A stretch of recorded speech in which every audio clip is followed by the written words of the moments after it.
البارح كنا تكلمنا عن هذا العار الذي جلب إلى المنطقة مع تعيين ملحق عسكري صهيوني في الرباط.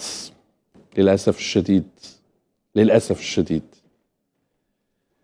فكان هنالك أيضا خبر أن الكيان الصهيوني إسرائيل بين قوسين تعترف بسيادة المغرب على الصحراء الغربية، وهلل الإعلام ووسائل الإعلام التابعة طبعا للمخزن وكأنه إنجاز عظيم. فرضا المغرب يعني يريد أن يدافع عن أرضه فرضا. هل تستنجد باحتلال يحتل أرضا؟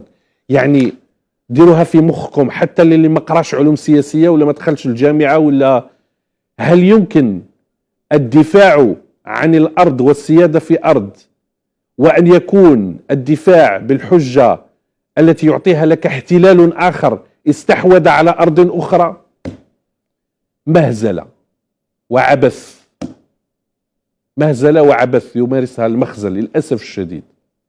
ومع تعيين ملحق عسكري إسرائيلي لم تفعلها لا القاهرة ولا الإمارات ولا عمان ولا أي دولة، البحرين، كل الدول التي طبعت مع الكيان الصهيوني لم تفعل هذا الأمر.